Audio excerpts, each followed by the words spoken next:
Eu vou passar primeiramente um videozinho de 1 minuto, que ele é um vídeo introdutório do que iremos falar na noite de hoje. Vou até desligar para vocês ficar um pouco melhor.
Perceberam qual que é o tema da nossa palestra de hoje? E aí a gente faz uma... Eu não merecia. Isso está no livro Renovando Atitudes, do Espírito Hamed. Eu não merecia. Quem é que lembra desse personagem animado aqui, a hiena? Lembra? Quem lembra mais aqui? Lembra? Oh, céu! Oh, azar! Eu sei que não vai dar certo. Se não me engano, ela contracenava com um leão, né? Acho que era Lip Ward. Se não me engano, era esse aí. E é justamente o semblante dela. Então já é um semblante derrotado, de vítima, de um ser tem tudo para as coisas darem errado mesmo, porque já plasma nas suas formas mentais, seus pensamentos, ideias de derrotados, de pessoas que realmente vão colher frutos não tão saborosos, frutos amargos. E aí a gente remete nessa passagem, no Evangelho, no capítulo 5, item 3, bem-aventurados os aflitos. Aí ele fala o seguinte: por que uns nascem na miséria, prestem atenção, e outros na opulência, sem nada terem feito para justificar essa posição? Porque para uns nada dá certo, enquanto que para outros tudo parece sorrir? Quem aqui já teve uma experiência parecida com essa? Isso aqui está no Evangelho. Teve? Quem mais? Todos nós temos?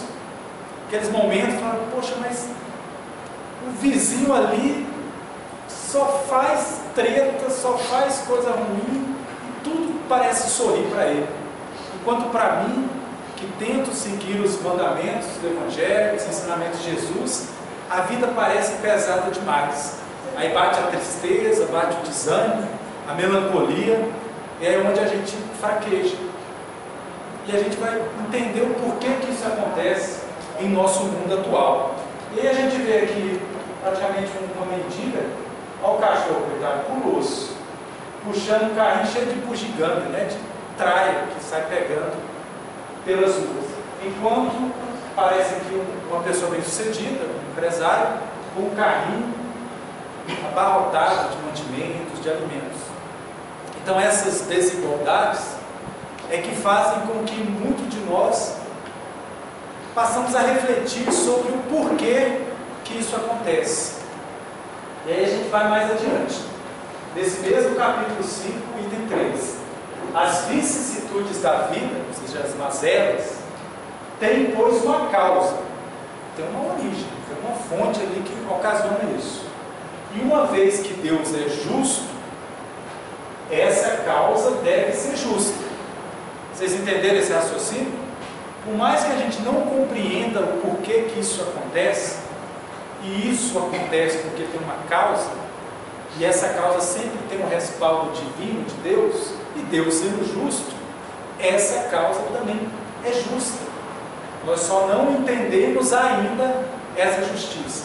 E hoje nós teremos a oportunidade, pela leitura do Evangelho e também pelo livro Renovando Atitudes, a entender um pouquinho dessa justiça divina.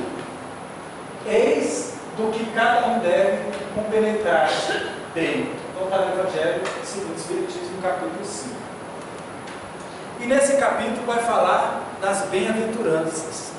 Então nesse capítulo, Kardec, na hora de codificar, de organizá-lo, ele reúne todas as bem-aventuranças que Jesus, no monte, quando ele fez lá, proferiu essas bem-aventuranças.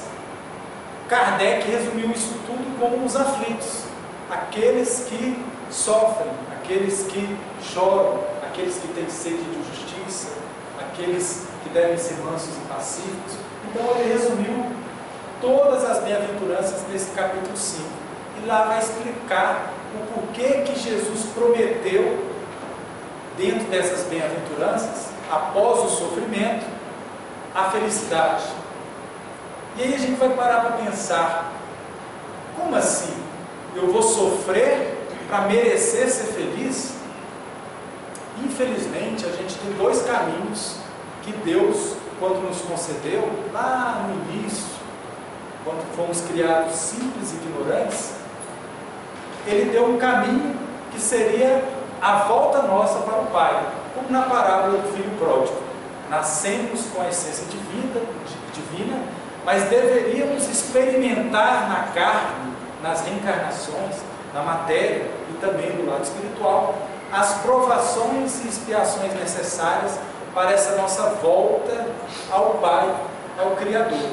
Então, quando Ele promete, como Jesus, que é o enviado de Deus, nosso irmão maior, praticamente o seu representante de Deus na Terra, Ele faz essas colocações das bem-aventuranças, prometendo um futuro de glória, de esperança, de alegria e de felicidade, mas a gente tem que acreditar que esse futuro existe. E a gente só acredita nesse futuro se a gente entender que nossa existência física, ela é passageira. E a nossa vida, criada por Deus, ela é única e eterna. Então há uma diferença básica que a gente precisa entender. Existência eu posso ter inúmeras, milhares, que é uma troca de roupagem que nós necessitamos para reencarnar. Agora, vida, nós temos apenas uma, que foi nos ofertada por Deus. Então essa volta, essa felicidade após a dor, após o sofrimento, e a gente vai entender essa diferença, poderia ser minimizada pelo amor, porque nós não somos obrigados a evoluir pela dor. Nós, pelo livre-arbítrio, é que escolhemos às vezes o caminho mais doloroso. E aí a gente tem que saber sofrer. É onde está no Evangelho mais na frente a questão da obediência e da resignação. Então, bem-aventurados os aflitos, Jesus está nos convidando para a vida futura, baseada no agora. Então, o passado, o pretérito, nos trouxe até este ponto. E a gente não pode fazer muita coisa por isso, não. Agora, desse ponto para frente, a gente pode fazer muita coisa. E a gente vai perceber, mais na frente ali, que tem dois pontos que nos causam essas aflições. Seja a atual existência, ou seja, existências pretéritas, onde a gente vai ver que aí sim está a justiça divina. Então, dessas espécies de vicissitudes, de mazelas, duas causas. Uma na vida presente e a outra em vidas anteriores. Na vida presente, vou dar um exemplo para vocês. Alguém que passa muitos anos bebendo e, por consequência dessa repetição continuada do álcool, de beber bebidas alcoólicas, adquire-se um vício, não é isso? E esse vício, com todos os extremos, causa um desarranjo, um desequilíbrio em nossos corpos, tanto no corpo físico, quanto também no corpo espiritual. E aí, essa pessoa que ingeriu aí 30 anos álcool, começa a ter sequelas aonde? Qual o órgão que mais é afetado? Fígado. E aí, de repente, vai parar no pronto-socorro, na emergência, na urgência, descobre que o fígado já está totalmente comprometido. Aí vem a figurinha lá. Oh, filho, eu não merecia isso. Então, qual que foi a causa de estar com o fígado comprometido? Foi os abusos através do alcoolismo, do vício do alcoolismo. Então, a causa que originou não tem nada a ver com o pretérito diretamente. Pode até ter a ver no sentido de predisposição que a gente já traz. Isso é verdade na nossa genética, na nossa bagagem espiritual. Mas o fato em si, a essência da causa é na vida presente. Da mesma forma, alguém que é muito impaciente, que estoura fácil, que briga, que tudo, que pode ter um AVC, que pode ter um infarto, pode ter alguma coisa ligada aos nervos, ao sistema nervoso, ao coração. Também é por conta dessa intemperança, dessa falta de zelo com o próprio corpo, com a própria mente. Então, tudo aquilo que eu provoco por uso equivocado do meu livre-arbítrio vai ter uma consequência, porque a gente já não ouviu falar que o plantio é livre, mas a colheita é obrigatória. Então, como diria um poeta da música aí, quem planta sacanagem, colhe solidão, não é isso? É no sentido de quem faz o mal, quem não está nem aí para o outro, quem só prejudica, só quer levar vantagem, a vida vai nos cobrar. E aí é onde a gente pensa que um câncer que surge, às vezes inesperadamente, a pessoa fazer os exames, o acompanhamento médico, não tinha nada, e de repente aparece um câncer. Pode não ter nada a ver com vidas pretéritas. Pode ser o quê? Rancor, mágoa, que a gente vai acumulando nessa vida, e aquilo vai enraizando, vai criando ali um ponto onde as energias mais deletérias, mais pesadas, começam a gerar doença, que na verdade é um desequilíbrio entre os corpos, espiritual e físico. Então, está na causa presente. Então, observe que má sorte, azar, parece que a vida não está sorrindo para nós. Observe se essas causas disso tudo, de eu não conseguir um bom emprego. Às vezes tem gente que, eu estou desempregado e nada consegue fazer com que eu arrume emprego e tal. Às vezes a oportunidade está batendo na porta dele através de cursos gratuitos, Senai, Sebrae, lá na Ali Deus Dará, Dandinei, que tem cursos sendo oferecido para a comunidade, e a pessoa nem se qualifica, nem se procura uma melhora no seu currículo para tentar fazer parte desse universo de empregos, de trabalhadores empregados.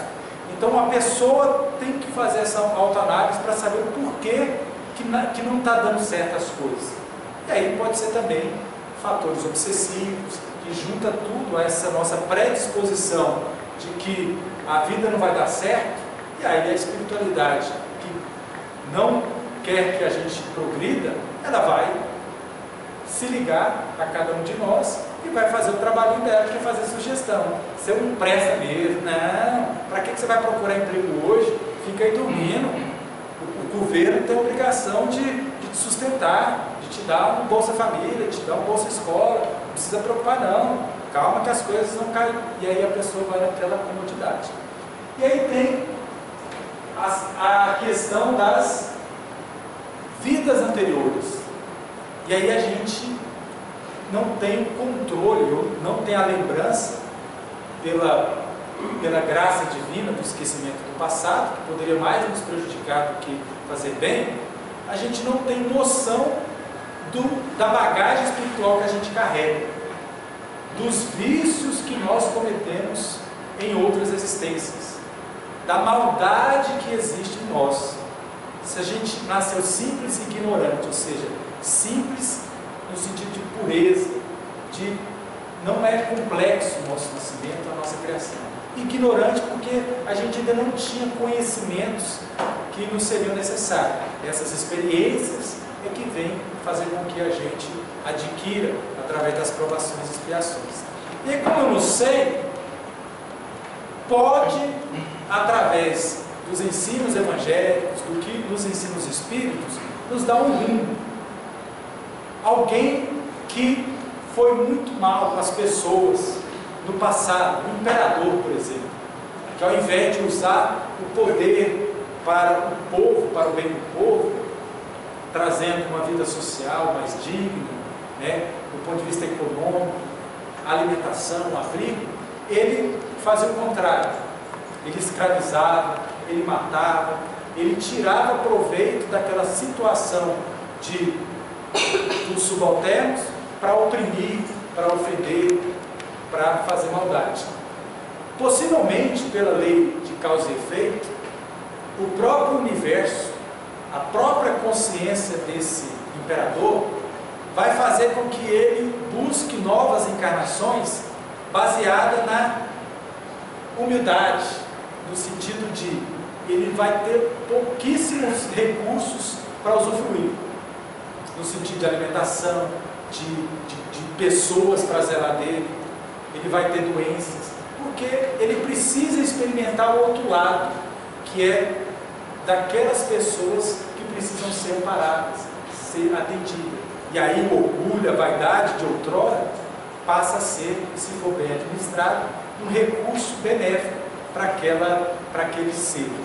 No entanto, como a gente desconhece nosso passado, a gente vê situações de extrema pobreza, de espíritos que você tenta até ajudar através de ONGs, através de instituições religiosas, através de trabalhos voluntários, e você percebe que o que você faz não está bom, porque é um espírito que carrega ainda uma vaidade, um sentimento ainda de indignação pelo aquele estado que se encontra, que até para receber a caridade dói para ele, incomoda, mesmo a pessoa que está doando, as pessoas estarem fazendo de coração, porque é um espírito ainda que carrega essas mazelas do passado.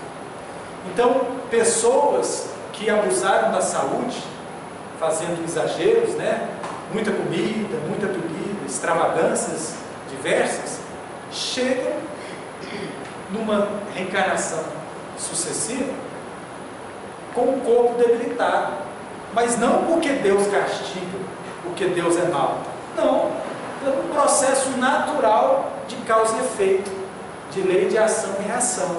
Se eu infringir, se eu maltratei, se eu não cuidei do meu corpo antes, não é porque a matéria vai ser comida pelos vermes, que eu vou ter um corpo novinho em folha. Não. Tudo o que fazemos, todas as nossas ações e reações, são impregnadas no nosso correspondente espiritual. O primeiro dele, depois do duplo etérico, é o perispírito. Então, resumidamente, o perispírito é aquele corpo que absorve o que fazemos com o corpo físico. E aí a gente não tem como falar assim, não era meu esse corpo, esse perispírito. Era. A lei divina, ela é sábia, ela não erra, ela é justa.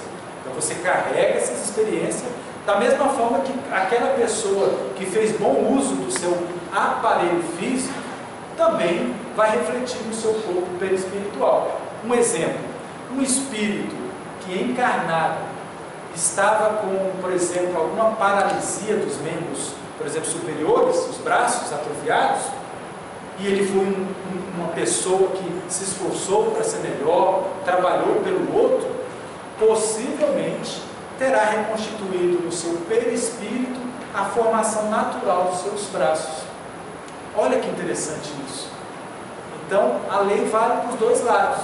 Tanto quando eu planto na semente uma semente ruim, quanto quando eu planto sementes boas. Então, nenhum de nós aqui está livre do compromisso assumido antes da reencarnação. Nenhum de nós pode falar, eu estou imune a passar pela prova da pobreza. Que significa o quê? Às vezes eu tenho um bom trabalho, uma boa remuneração, um patrimônio, e em 1, 2, 3 anos aquilo tudo vira pó. Quantos casos a gente já viu isso? Uma doença que se instala na família, um tratamento é na casa de 1 milhão. A gente não vê isso?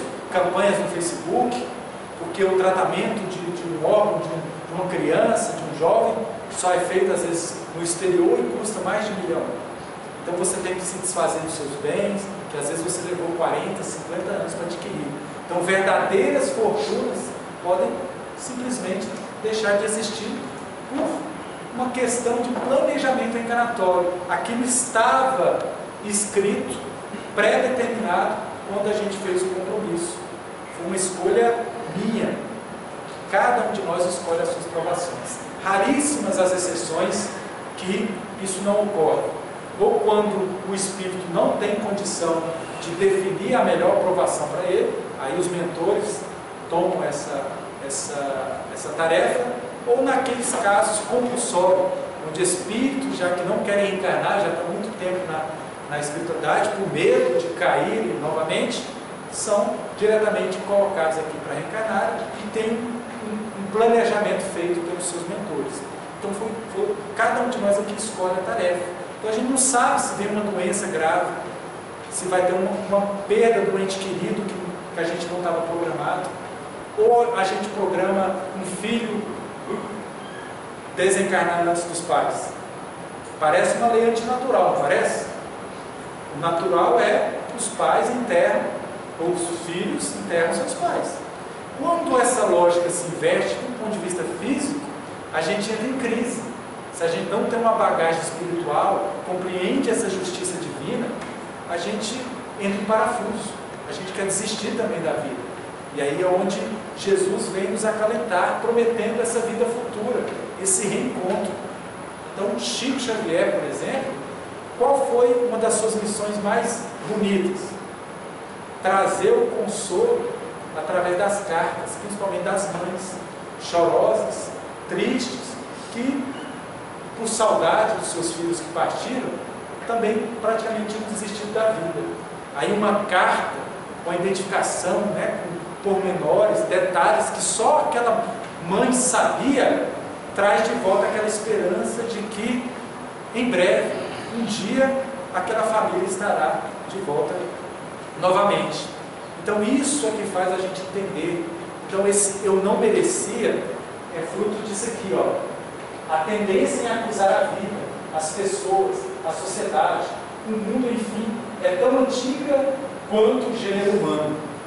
E muitos de nós crescemos aprendendo a raciocinar assim, censurando todos e tudo, nunca examinando o nosso próprio comportamento, que na verdade decide a vida em nós e fora de nós. Então a gente tem que parar de culpar os outros, como se a nossa desgraça, e aí eu não estou falando em termo pejorativo não, no sentido, ou seja, de não ter graça, de não ser abençoado, é muito culpa nossa, exclusivamente nossa. Então, entender esse processo de que não é no outro que eu vou encontrar felicidade, mas em mim mesmo, é a chave para a gente começar a entender esse processo divino. Então, a gente assimila o mito do vitimismo. A gente faz até aquela carinha, de que eu sou mortal, ninguém me ama, vou ficar para titia, eu não caso, como se felicidade tivesse a ver exclusivamente em casar, em ter filhos, em ter um bom emprego. Isso é muito relativo. É porque, naturalmente, a sociedade condicionou isso como felicidade, como uma coisa bacana. Quantas pessoas não tiveram filhos do próprio sangue, mas foram mães de inúmeras pessoas? Quantas freiras, quantas tias que a gente teve, quantos irmãos mais velhos herdaram essa tarefa de cuidar dos filhos? Quantos evangelizadores nas igrejas católicas, evangélicas, espíritas, trabalham com as nossas crianças, com os nossos jovens? Então, felicidade é muito relativo. O problema é que a gente quer se comparar com o outro. A vizinha, ou a grama do vizinho é sempre mais verde. Às vezes até grama sintética a gente não sabe. Porque a gente só olha por cima, a gente, né? Então a gente tem que procurar entender que essa questão de se sentir vítima mais nos prejudica do que favorece. E aí fala que isso é herdado das nossas religiões politeístas, ou seja, a gente acreditava em vários deuses, Deus do trovão, Deus da luz, Deus do amor, e aí tinha barganha. Para o Deus não ficar enfesado, ele não mandar uma praga, ou ele mandar uma boa colheita, eu preciso fazer oferendas. Aí começaram os sacrifícios, as barganhas, e aí a nossa felicidade, o nosso alto amor ficou sempre condicionado a satisfazer o capricho, principalmente dessas divindades, que na mitologia grega eram várias. Então isso contribuiu para o nosso, que a gente, igual eu falei, nossa vida é única, mas nossas existências são inúmeras. Nas nossas existências anteriores, a gente convivia com isso diariamente. Então a gente fala, ai meu Deus, a colheita não foi boa porque eu fiz alguma coisa ruim para o Deus Sol, para o Deus Chuva, para o Deus Terra. Eu preciso de alguma coisa para ele não me punir. Então era sempre a questão do eu fiz alguma coisa errada. Aquela frase, né, dos pais nossos. Eu não sei porque eu estou te batendo, mas você sabe porque eu está apanhando. É aquele negócio de que você é culpado de alguma forma. Então a gente foi enraizando aquilo e trazendo para o atual contexto reencarnatório. Então esse vitimismo, né, da gente sempre se achar vítimas da sociedade, da política, da opressão, a gente está criando polarizações perigosas.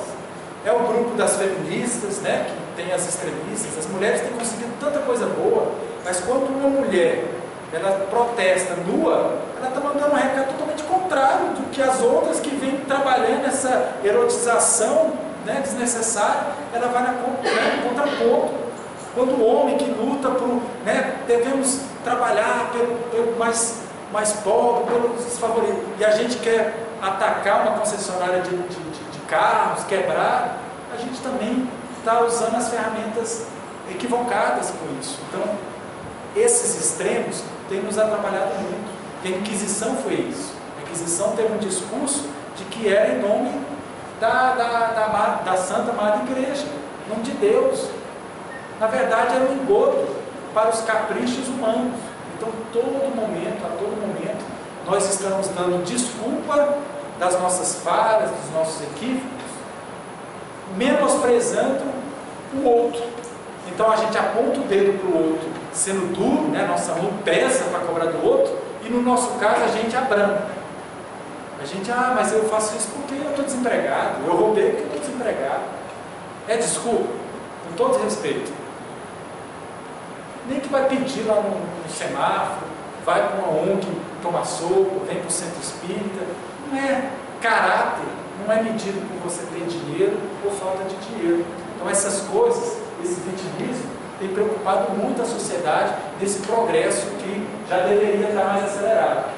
Então, por termos sido vítima nas mãos dessas divindades, é que passamos a usar as técnicas para apaziguar as iras divinas, comercializando favores com oferendas a Júpiter, Olimpo, a Netuno nas atividades do oceano, a Vênus nas áreas afetivas e a Plutão, Deus dos mortos e dos infernos.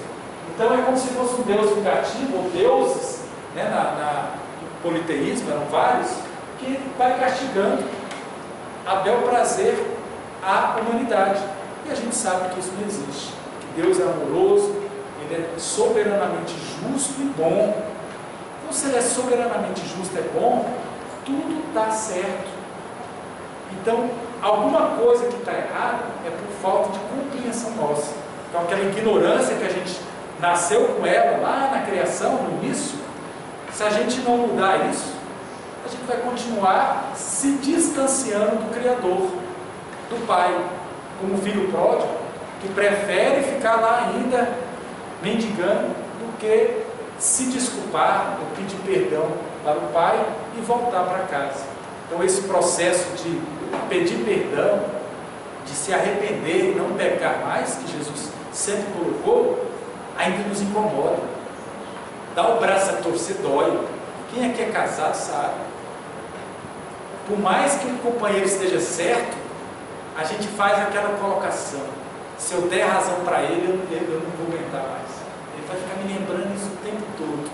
E aí esse vitimismo que a gente carrega, ao invés da gente melhorar as nossas relações, a gente faz piorar, porque a gente não é verdadeiro.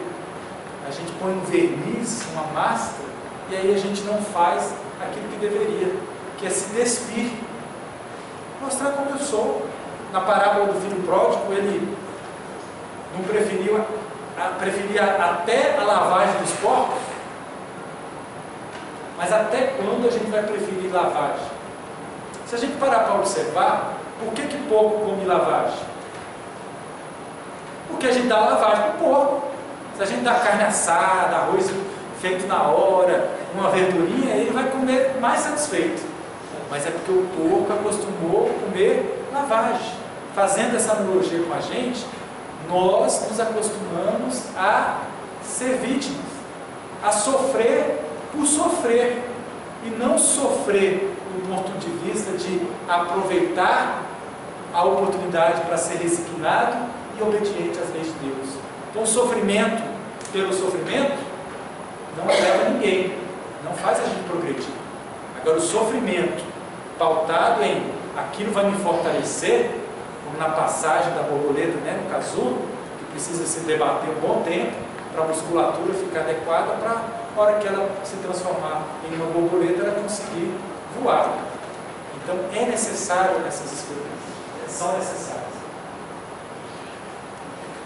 E aí, para encerrar, eu deixo uma frase que é o seguinte: não somos seres humanos vivendo uma experiência espiritual. Somos seres espirituais vivendo uma experiência humana. Então, quando a gente inverte essa lógica, que a gente pensa que a gente tem que fazer tudo nessa vida para ir para o céu ou para o inferno, não é assim. Nós somos seres espirituais de forma, vamos dizer assim, artística. O Espírito é essa energia, que ainda não tem uma definição do ponto de vista que a nossa compreensão ainda não entende, mas é uma energia. O perispírito, ele já começa a ser um molde do nosso corpo físico, porque ele vai ligar. E o corpo físico, esse aparelho bendito que Deus nos colocou, esse santuário da alma, ou seja, do espírito e do perispírito, para que a gente possa evoluir, que a gente possa fazer o retorno ao Pai. Então nós já nascemos puro. Olha que coisa engraçada. Parece uma coisa difícil de entender? Não. Quando a gente nasceu com a nossa essência e ela sendo divina, nós temos a perfeição dentro de nós. O que precisa é testar essa divindade que tem em nós em comunidade, coletivamente. Não adianta nada a gente viver como um eremita, como alguém que fica nos desertos, só orando, sem ter proveito. Se não me engano, Maria Teresa de Calcutá, ela se incomodava tanto de ficar lendo, estudando na igreja, e ela sabendo da dificuldade que o povo vivia, que ela tem um momento de despertar, né? De despertamento. E aí ela vai ao encontro dos aflitos. E aí toda aquela experiência que ela teve na igreja serviu para fortalecer a fé para o testemunho. E quem aqui de nós está dando testemunho? Quem aqui no sofrimento está vacilando demais e não está tendo força para reagir? Todos nós passamos por esse momento de vacilo, onde a nossa fé ela vacila entre o racional e a parte emocional, de sentimento. O racional olha para o corpo esquelético, os órgãos, os médicos já falando que não tem mais jeito, e aí esse racional fala, já era, perdi, não tem mais jeito. Mas se a gente associasse o racional ao coração, a gente ia perceber pela justiça divina que aquele definhar do corpo físico, dos órgãos físicos, na verdade é a cura do nosso perispírito. É o próprio remédio que o espírito está precisando. Aí a gente entende que a lepra, o câncer, a perda do ente querido, na verdade, é a harmonização das leis divinas acontecendo novamente para o nosso bem. Lá no passado, ou mais recente, se perdemos, e aí a gente precisa voltar para o caminho. E quem é o caminho? Jesus. Eu não preciso ser evangélico, não preciso ser católico, não preciso ser espírita, não preciso ser budista ou outra religião qualquer. Se eu entender que a filosofia desse irmãozinho nosso aqui, que veio com essa missão de revolucionar a humanidade, a gente não precisa estar em um templo religioso. A gente pode fazer o nosso próprio santuário, nosso corpo físico, esse templo em que vai estar constantemente conectado com o Criador. E aí eu posso estar lá no Médicos Sem Fronteiras. Eu vou estar falando de religião de nada. Eu vou estar ajudando uma criança de 8 anos, um pouco mais de 10 quilos, desnutrida, recebeu o alimento físico na boca e também o alimento espiritual, que é o afeto, que é o carinho. Quantos de nós já vimos propaganda desses nossos amigos? E ali não está levantando bandeira de Jesus ou de Deus, é questão de ética, é questão de entender que o outro é a extensão de mim mesmo. Então, se ele está em aflição, eu preciso consolá-lo. São as próprias bem-aventuranças se manifestando em nós. Então, eu não preciso estar diante do Monte das Oliveiras recebendo o ensinamento de Jesus. Muitos de nós estávamos lá e só entrou aqui e saiu do outro lado. Mas saber que ele deixou todo um legado é fazer com que a gente se conecte novamente com aquele momento. E aí a gente passa a entender que quando eu desperdiço um alimento na minha casa, eu jogo fora por capricho, porque o arroz é requentado, ou a carne não está de acordo com o que eu queria, eu simplesmente jogo no lixo. E eu lembro que quantas crianças, quantos jovens, quantos adultos, quantos idosos não têm sequer um pedaço de uma migalha de pão. Então, quando a gente entender isso, nossa fé vai ficar mais forte. Porque eu vou cair, como na música, tropeço aqui, rolou, cai acolá. Mas de novo levanto e vou caminhar novamente. Então é isso que fica a lição. Então, eu não merecia, vamos tirar essa frase do nosso dicionário. Eu merecia sim, eu mereço. Eu posso agora minimizar, porque Jesus falou que o amor cobre uma multidão de pecados. Jesus em momento nenhum condenou os aflitos. Ele simplesmente aconselhou: vá e não peques mais. Porque perdoar e a pessoa continuar cometendo aqueles atos de desequilíbrio, não vai mudar em nada a vida dela. Mas quando ela pega aquela lição de que Jesus, o próprio Mestre, não a condenou, e ele fala: quer me seguir? Não erres mais, se esforce. Aí é a lição que a gente precisa. Então, eu mereço sim cada provação que eu estou passando. Então, a gente, quando tiver dúvida disso, a gente faz uma conexão íntima com o nosso mentor espiritual e pensa: tem um propósito justo, a causa é justa. Vou tentar entender a melhor forma de amenizar esse sofrimento, essa dor. E aí, suportando com resignação e obediência, a gente vai ver o tanto que a gente consegue olhar para trás e falar: poxa, hoje eu sou melhor. Hoje eu consegui, de fato, dar um pão para o meu irmão e não só satisfazer a fome física dele, mas eu conseguir olhar nos olhos dele e dizer: você é meu irmão, eu me preocupo com você, estou aqui sempre que precisar. E aí isso vai ser uma corrente do bem, onde cada um pode fazer esse planeta que já está nessa transformação, acelerar esse processo de transformação planetária. Tá certo? Então vamos fazer nossa oração. Essa foi a mensagem que ele deixou.